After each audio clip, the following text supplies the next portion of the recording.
Nous recevons Eric Hazan, directeur associé senior chez McKinsey et compagnie. Bonjour. Bonjour. Vous publiez ce rapport effectivement sur quelle valeur, combien va générer le métaverse d'ici 8 années, en 2030. Et pour ceux qui n'y croient pas, on peut s'y mettre parce que visiblement, il va générer beaucoup, 5 000 milliards de dollars de valeur d'ici 2030. Comment vous arrivez à calculer ce montant ? En fait, 5 000 milliards, c'est, juste pour vous donner une idée, c'est l'équivalent de l'économie du Japon en création de valeur. Donc on est sur quelque chose d'assez important. Mais finalement, on est sur des chiffres qui sont, si le métavers décolle réellement, relativement, entre guillemets, raisonnables. C'est à peu près l'idée d'avoir un quart du e-commerce dans 8 ans qui bascule partiellement sur le métavers avec une expérience probablement omnicanale. C'est la moitié des jeux vidéo, du gaming, qui bascule partiellement sur le métavers. Donc on est sur un pourcentage de pénétration de ce nouvel usage qui est raisonnable. Il y a plein de questions technologiques qui vont être des facilitateurs de ce décollage, en particulier des questions d'infrastructure télécom, des questions de démocratisation de l'usage, de l'usage immersif et de la réalité virtuelle, et des questions de démocratisation sans doute de tout ce qui est financier et cryptocurrency. Alors on est à Vivatech aujourd'hui où le salon va ouvrir et où BFM Business sera présent toute la journée avec le métaverse justement comme une des thématiques de ce salon. Est-ce que c'est pas un miroir aux alouettes? Parce que vous nous dites que ça va générer 5 000 milliards de dollars de valeur en 2030, mais en même temps, et d'ailleurs on investit beaucoup, cette année, enfin l'an dernier, 57 milliards d'euros ont été investis par les sociétés pour être présents dans le métaverse, 120 milliards cette année. Et puis finalement, dans votre étude, quand on regarde combien de business va être fait dans le métaverse en termes de e-commerce et de vente, c'est entre 3 et 3,5 milliards en 2030. Tout ça pour ça ?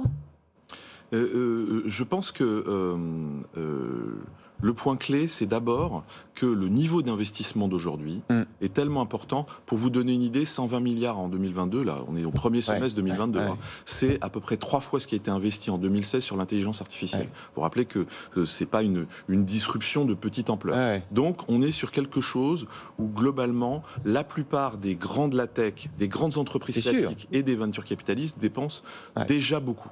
Et donc, y compris pour acheter des terrains virtuels dans des espaces où on ne sait même pas s'ils existeront. Mais bon, ça c'est autre chose. Absolument, y compris sur quelques éléments un peu spéculatifs qui sont normaux au début, je dirais, un peu embryonnaire d'une technologie assez intéressante. Donc tout ça,